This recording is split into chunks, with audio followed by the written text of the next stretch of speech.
tous les auditeurs ñu nekk ci réew mi ak ñi nga xam ne nekk ñu nekk bitim réew di leen gërëm di leen sant di gërëm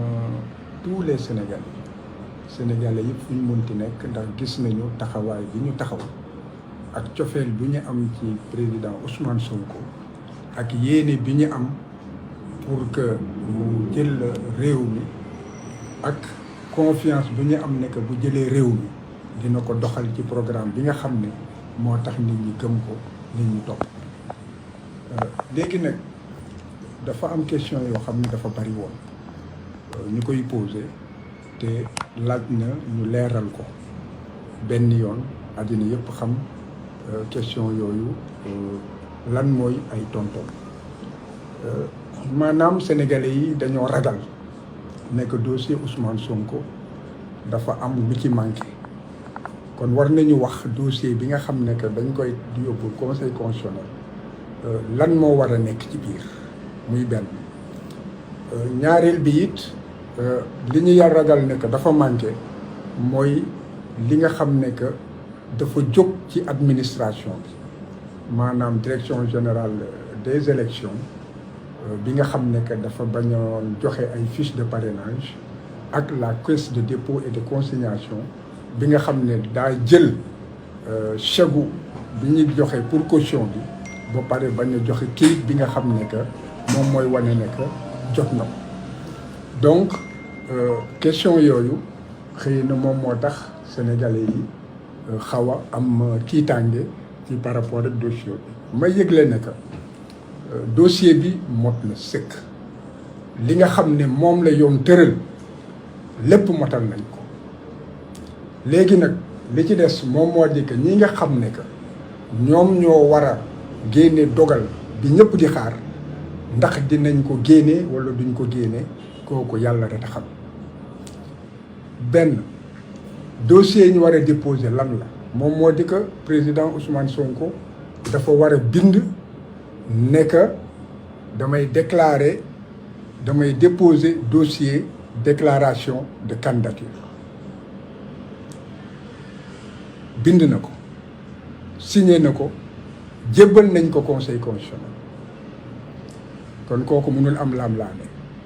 ñaareel bi ñu nekk bu fekkee ne que dafay déclarer ne que day nekk candidature day nekk candidat signé na kayitu déclaration candidature bi daf ko war a àndale juróom-ñeent kayit yoo xam ne bu fekkee ne que mot na bu boobaa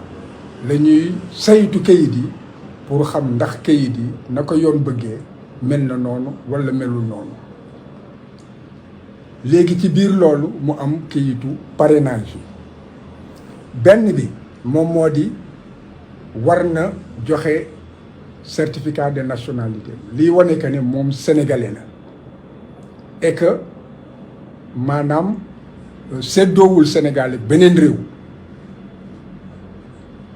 kayit boobu déposé nañ ko ñaareel bi moom moo di photocopie légalisée carte d'identité bu CEDEAO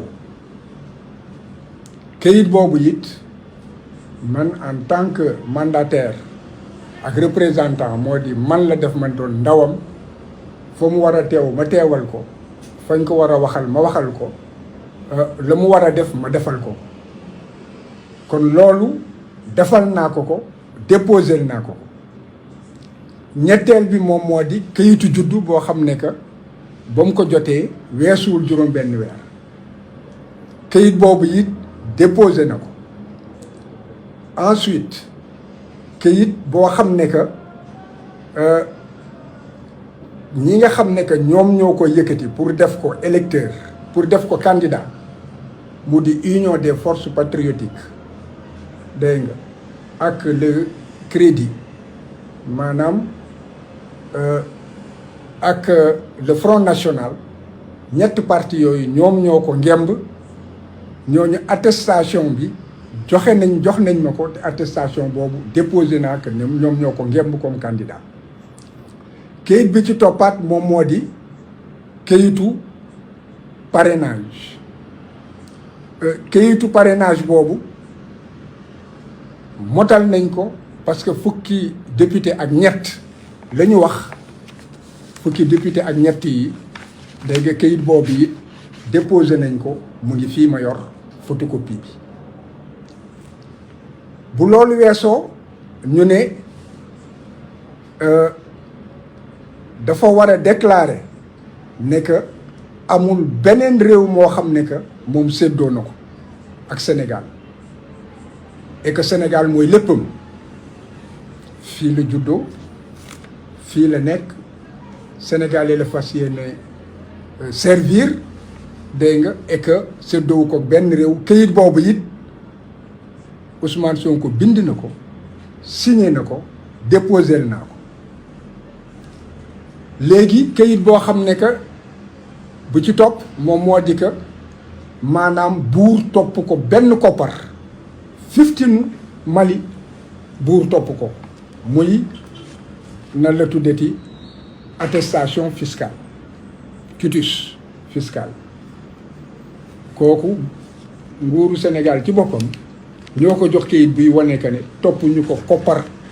bu gën a néew 15 yolelu leen déposé na ko léegi bu loolu weesoo mu des kayit boo xam ne day wane que ne déposé na 30 millions caisse de dépôt et de consignation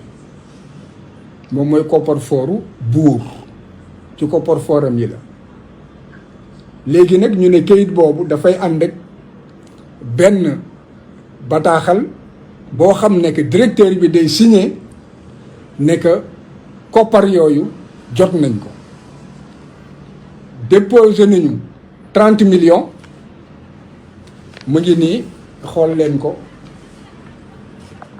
30 millions yi ñu ngi ko déposé mun ngeen koy yéegal lii damay protéger les données personnelles yi bu ngeen xoolee le 30 novembre la crédit déposé xaalis xobet lañ déposé le même jour ñu joxe chèque boo xam ne le 29 novembre la lañ ko préparé woon chèque boobu le même jour dindi nañ ko ci compte bancaire ba nga xam ne fa la ñu defoon koppar yi mu doon chèque certifié moom moo di koppar yi jébbal nañ ko caisse de dépôt et de consignation ci xam-xamu banque léegi nag boobu ba tey addina bi gis na ne que ñu ngi daw pour que directeur bi jox ñu kayit bi nga xam ne que moom ci boppam da koy dëggal chèque bi nga xam ne moom la ñu jox caisse de dépôt chèque baa ngi nii wane leen ko àddina yëpp gis ko chèque baa ngi nii 30 millions de francs CFA bu ngeen ko xoolee bu ngeen ko jegee da ngeen gis ne chèque certifié la chèque certifié kon ba nga xamee loolu yëpp joxe nañ ko kayit bi nga xam ne que ñoom wane nañ ko ne jot nañu koppar yi bu ñu nii moom moo di nan la tuddati quittance de reçu mu ngi nii lii ñoom ñoo ko signé ba ñu jotee chèque bi pour wane que ne chèque bii nga xam ne que 30 millions yi jébbal nañ ko caisse bi ñoom jot nañ ko ñoom ñoo ñu ko jox gis ngeen caisse de dépôt et de consignation kon boog jot nañ ko kayit bi nga xam ne nag moom dafa war a bind rek ne que waaw ñu ngi dëggal ne que jot nañ ko kayit boobu fu ne defal nañ ko lu mel ni Langaburi foo jaar ñu ne du foofu fële ngay jaar boo jaaree foofu ñu delluwaat ne du fii kayit yooyu mu ngi nii lañ ñu tere même ñu yegg ci ñi nga xam ne moom moo jël suñu chèque. mooy ban kayit. procès verbal constat la ndax dañuy dem pour mu jox ñu kayit bi mu lànk bi mooy lan moom moo di boo jëlee kopparu nit nga war koo joxaat benn kayit mu ñëw nga tëj say bunt walla bu ñëwee nga ne du fa dugg foog naa ne caay-caay du weesu loolu te loolu foog naa ne réew mi waroon na ko jomb léegi nag kon quittance boobu nga xam ne que jox nañ ñu ko mooy bii ma leen won quittance bii ma leen won léegi quittance bi déposé nañ ko déposé nañu photocopie chèque bi léegi déposé nañu it kayit yi wane que ne directeur bi moom moo ñu bañ a jox kayit ba nga xam ne moo ci war a topp kayit boobu nag yoon conseil constitutionnel bi nga xam ne lañ jébbal kayit yi dafa may atte yu mu atte bii ci la ci atte yi am na beneen atte yi boo xam ne yor naa ko fi dégg nga boobu it ci atte yi la moom moo di que conseil constitutionnel mooy bii conseil constitutionnel li mu wax dafa leer. lan la wax. conseil constitutionnel ci bii kii parti bu ñuy wax RPJS la maanaam dafa am benn loi boo xam ne que assemblée nationale daf ko wote woon ba ko assemblée nationale voté ba pare député yi d'accord ñu ci ñu jébbal mbir mi conseil constitutionnel pour que conseil constitutionnel wax ci ba mu demee conseil constitutionnel ne leen que seen wax mënuma koo jël wante li tax mënuma koo jël lenn rek la moom moo di que bu fekkee ne que administration moom moo def caay-caay ba bañ leen jox ñaari copie loi bi nga xam ne dañ koo voté te ñun mënu leen ñëw ci ñun te indiwu leen ñaari copie loi bi administration caay-caayam mënul tax que ngeen jot seen droit wante nag li ñu leen di reprocher moom moo di que indiwu leen constat huissier bi ngeen indi constat bi yéen demu leen ca ka ngeen xam ne moom ngeen waroon laaj loi bi su ngeen demoon ci moom kon ñu dégg ci biir loolu nekk bu demoon ci ñoom kon constat huissier bi dina doy kon boog fii indi nañ ay constat huissier yi wane que ne dem nañu ci nga xam ne que moom moo ñu war a jox attestation bi et que moom moo indi blocage bi beneen bi moom moo di dossier bi nga xam ne que Yewwi Askan Wi la dossier boobu it conseil constitutionnel maanaam dafa nekk procès verbal yi nga xam ne que def nañ ko procès verbal yooyu maanaam wane na ne que état bi moom moo bañ a def la ko yoon wax maanaam joxe këyit yi nga xam ne war na ko joxe kon boog këyit bi nga xam ne que manqué na loolu mënuñu cee sanctionné dégg nga Yewwi Askan bi et que dossier m baax na kon boog ñu jàpp ne que conseil constitutionnel boo indee firnde ne que li manqué du ci yow wante la manqué administration bi ci caay-caayam moo ko bañ a joxe bu boobaa lam ko jox doy na preuve ne que maanaam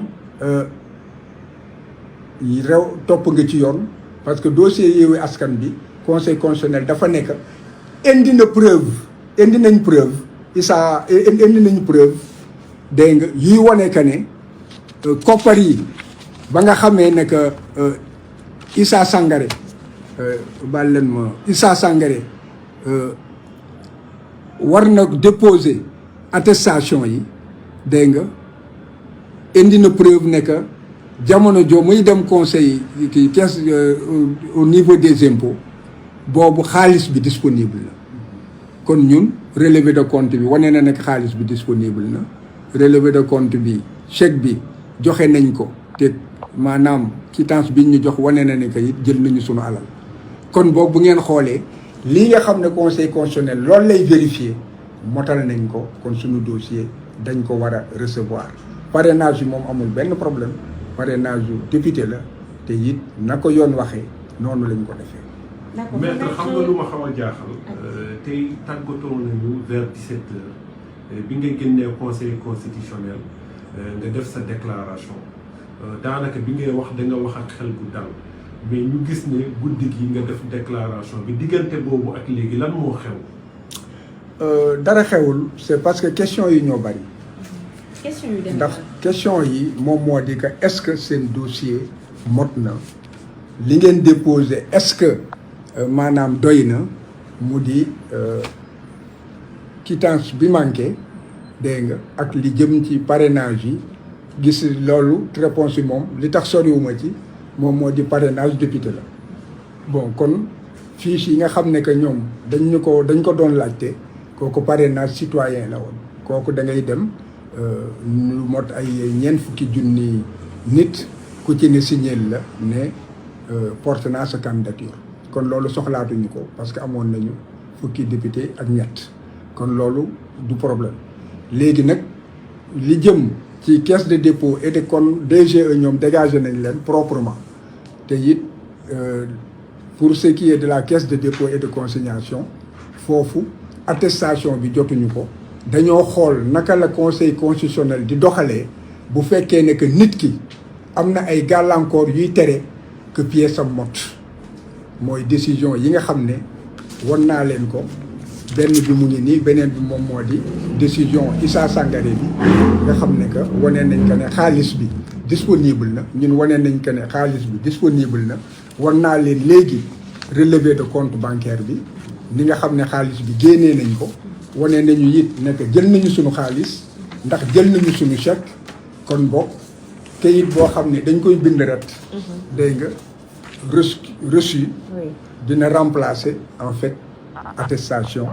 parce que attestation day firndeel rek ne que ñoom jot nañ ko te reçu bi it mënuñu joxe reçu ne que jot nañu 30 millions te jotuñu ko wan naa leen chèque bi chèque certifié la c'est disponible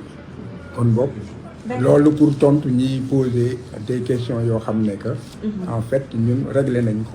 d'accord maître yaa ngi wax ne question yi dafa bari bokk na ci seen confrère bi nga xam ne bind na loo xam ne ñëpp ñi ànd ak Ousmane Sonko xaw nañu tiit ndax mi ngi wax rek lu jëm ci Sénat taxawaay bi nga xam ne amoon na ko naka itam DGE dem na sax bay wax lu jëm ci déstabilisation Sénégal wala ay information yoo xam ne xaw nañ koo for ci yow bay ne dañuy waaja daal am na lu ñu naral Ousmane Sonko est-ce que mën nga ci apporter ay précisions wala nga leeral un peu ñi nga xam ne Ousmane Sonko moom mooy seen candidat. man en fait su fekkee ne que ab avocat ni man wax na amul dara lu ma ci war a mën a wax man li ma mën a wax moom moo di que man maay mandataire bi man maay représentant bi dossier yi xam naa li ci nekk xam naa ne it li ma teg ak ni ma wax ak yéen tey xam ngeen ne que xel bu dal la moom moo di que lépp lu yoon wax def nañ ko te lépp loo xam ne it conseil constitutionnel fa la doon jaar yëgal lu fàttali nañ ko te it xam nañ ne que foofu la war a jaar kon boog ñun bu fekkee leneen am na dina doon loo xam ne dina jaaxal sénégalais yi dina jaaxal addina bi ndax dossier bu complet la te it ñu xam leen moom moo di que dossier bi nga xam ne dañ koo déposé dossier bi dañ koo scellé maanaam dañ koo tëj bañ ko tëjee tamponné naa greffier en chef bi tamponné kayit boobu kenn amul droit tijji ko ba mu yegg ci kanamu commission de parrainage bi bu boobaa su yeggee foofu ñu génnee dossier yi maanaam xool sunu parrainage wante mun nañu vérifier ndax pièces yi mot na nee naa leen pièces yi bon na kon boog suba man njort bi ma am te loolu moo la sama xel jàpp ne mooy am moom moo di que bu ñu ko tijjee suñuy pièces mot na et que dinañu jublu ci vérification parrainage yi 13 députés yi mot nañu lépp loo xam ne wax nañ ne que noonu lañ ko war a bindee bind nañ ko xool nañ ko xoolaat nañ ko saytu nañ ko dégg nga kon boog loolu leer na te it li ñu déposé yëpp dafa àndal ay bataaxal yoo xam ne que président conseil bi la moo ko moom ak membre conseil bi ak nan la tuddati membre commission de parrainage yi ku ci ne jox nañ la àndal nañ la bataaxal boo xam ne day expliquer gàllankoor yi nga xam ne yëpp jot nañ koo am te it yàlla mayuñu que ñu mën a motal la nga xam ne que loolu lañ laaj kon boog am nañu yaakaar ne que ëllëg suñu parrainage duñ ci am dara loo xam ne que dinañu ci bett lu dul betteel bu neex. D'accord. Maître, vous êtes le mandataire de la coalition Sonko Président 2024. Tout à l'heure, vous avez sorti un communiqué pour alerter l'opinion nationale et internationale sur tous les actes inimaginables posés par l'État du Sénégal pour entraver le dépôt du dossier de candidature de Ousmane Sonko. En l'occurrence, vous êtes son mandataire. Est-ce que vous pouvez revenir un peu sur ce qui s'est passé? Bon, je pense que ce qui s'est passé, la communauté nationale, comme la communauté internationale, en fait, l'a suivi de très près, jusqu'aux brutalités que j'ai subies, parce que j'accompagnais le mandataire de l'époque, Ayib Daffé, chargé des formalités administratives pour prendre les fiches de parrainage. Bon, n'ayant pas pu obtenir les fiches, donc le président Ousmane Sonko s'est rabattu sur le parrainage des députés, bon, où il ne pouvait y avoir aucune entrave. Donc vous avez vu que l'État n'a pas respecté la décision de justice rendue par Ziguinchor, alors qu'il avait l'obligation immédiatement de procéder au rétablissement, même s'il y a un recours. C'est ça que dit la loi. Il n'a pas aussi respecté la décision rendue par le tribunal d'instance de Dakar, toujours, et a attendu ce qui est un peu ridicule, l'ultime limite, la dernière seconde du dernier jour de la dernière heure, bon, pour en fait déposer un recours, pensant qu'avec cela, il peut nuire à Ousmane Sonko. Ce n'est pas comme ça que fonctionne un État de droit ou une démocratie. Il n'appartient pas à l'État ou à l'administration qui est tenu à une obligation de neutralité et de protection, de promotion donc, de la démocratie et des droits civiques, de porter entrave en fait à l'exercice de droits fondamentaux. Bon, donc la Sénat aussi, qui peut faire des injonctions et même se substituer donc à l'administration pour lorsqu'il y a un manquement, la Sénat a eu à demander à la Direction générale des élections de respecter le droit de Ousmane Sonko et de le rétablir. Bon, on a assisté à quoi? Non seulement le service du ministère de l'Intérieur a refusé de s'exécuter, mais encore le président de la République a immédiatement dissous cette formation et a nommé d'autres membres. Ces membres ont été saisis, ont reçu une notification par les avocats d'Ousmane Sonko et aussi elle est informée de la décision du juge. À ce jour, on n'a pas de réaction alors qu'ils avaient un pouvoir de substitution. Je pense que même l'attestation de la Caisse de dépôt et de consignation, la Sénat, avait le devoir, sans attendre qu'on le lui demande, n'est-ce pas, donc de nous délivrer une attestation qui suppléerait à l'attestation du directeur de la Caisse et de consignation. Mais en tout état de cause, nous avons suppléé à cela en nous fondant sur la jurisprudence du Conseil constitutionnel, qui est que le constat établissant les obstructions de l'administration suffisent pour établir que les manquements ne sont pas imputables donc à l'intéressé et qu'on ne peut pas punir l'intéressé d'une faute qui ne lui incombe pas. Bon, donc nous avons les procédures de constat, nous avons les décisions de justice, nous avons aussi la preuve de ce que vous pouvez bien le voir. Nous avons la preuve de ce que l'argent est disponible jusqu'à aujourd'hui. Ça a été débité donc du compte de 30 millions de francs CFA. Vous avez la preuve de ce que la direction de la Caisse de dépôt et de consignation a reçu un chèque de 30 millions de francs CFA, un chèque certifié, donc de l'argent disponible pour la Caisse de dépôt et de consignation. Et vous avez ici même donc, un reçu de versement délivré par la Caisse de dépôt et de consignation. Je lis ici, il est marqué compte d'imputation numéro X, caution des candidats aux élections. Bénéficiaire Ousmane Sonko de la coalition Sonko Président 2024, nature de l'opération, cautionnement des candidats aux élections. Vous pouvez l'agrandir, que tout le monde puisse le lire. Voilà. Donc il ne faut pas dire que l'argent n'est ni disponible ni déposé. Donc je vois mal que les 7 sages, au vu de tout cela, puissent en fait dire autre chose que de constater que si maintenant l'attestation n'est pas délivrée, le manquement est imputable à l'administration et que l'administration a agi par voie de fait. Vous pouvez bien le prendre, vous pouvez aussi, si vous le voulez, voir les relevés de compte bancaire où l'argent crédité en argent liquide a été débité le même jour pour le compte donc, de la caisse de dépôt et de consignation. Voilà en fait le relevé de compte, vous pouvez l'agrandir.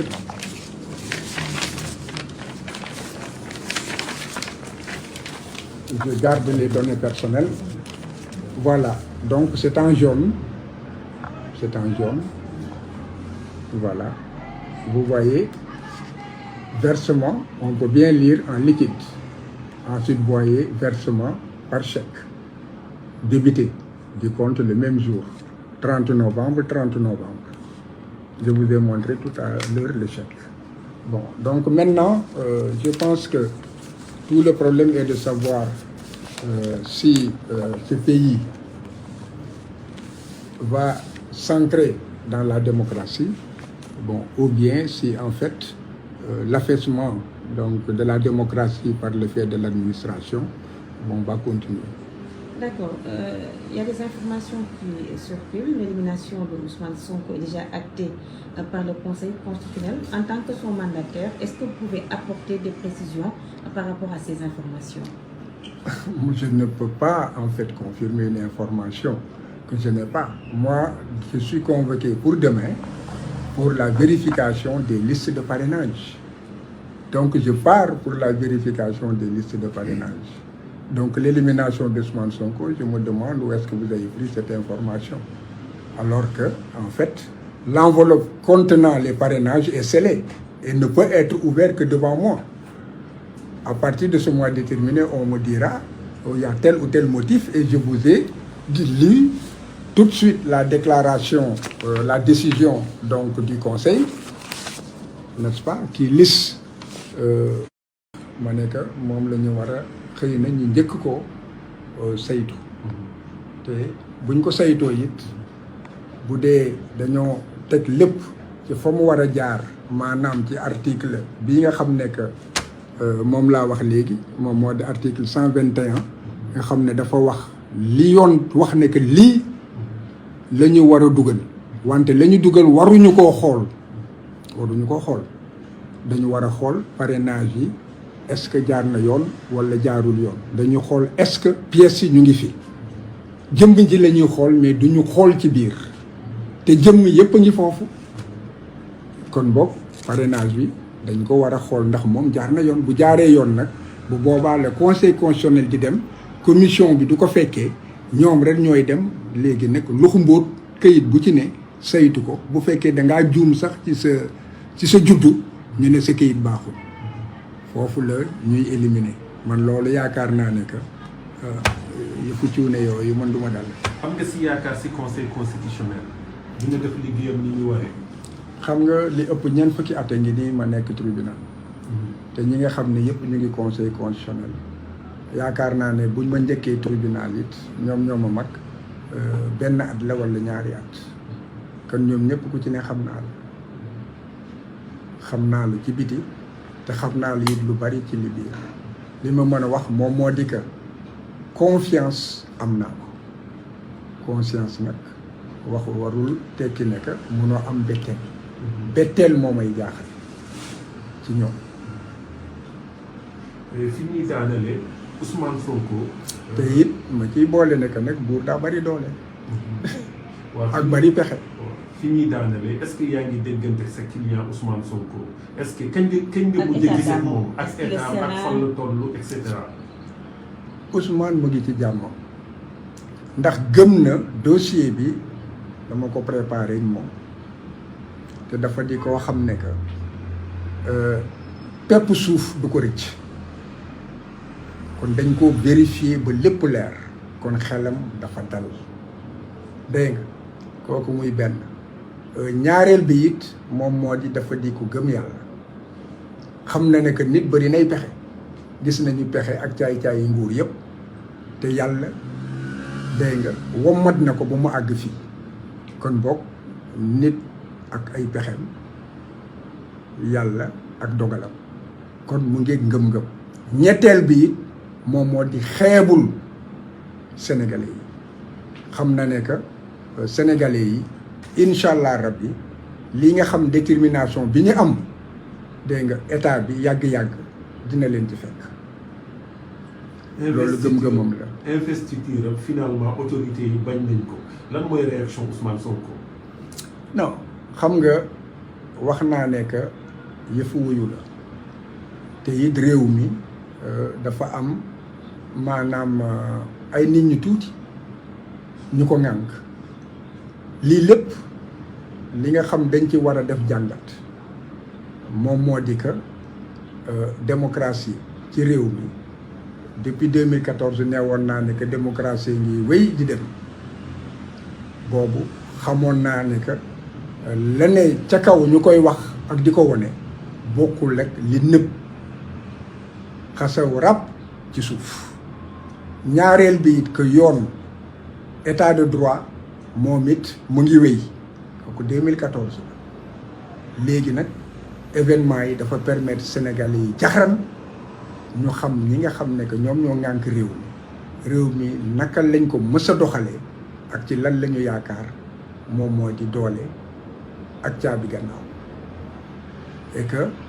mu jaral leen lépp it wante nañu am ngëm nekk ak nu mënti wel suñu Sénégal bi kenn duñu ko yàq. maître ñoo ngi lay jaajëfal bu baax yaa ngi nekkoon ak Mouhamed Lodji Sen TV Info ak Ngoné sanslimite.com sa dernier mot. sama dernier mot moom moo di que ci wolof moom moo di que sénégalais yi yeewu nañu te dootuñu nelaw kooku na leer ci ñëpp di wax it ne que nañu pare pour que Ousmane Sonko mën a yeggali yéene bi mu amal sénégalais yi te bu ñu ko yeggali tant que nekkul président kon boog ñu taxaw tembe pour que mu war a mën a yegg ci élection yi te gëm nañ ne que ñi nga xam ne tey jii ñoom ñooy yor kayit yi du ñu dem ci du ñu waroog askan wi ndax askan wi la ñu bëgg ak kayit yi nga xam ne dafa leer yaakaar naa ne que am naa yaakaar ne que du am waroo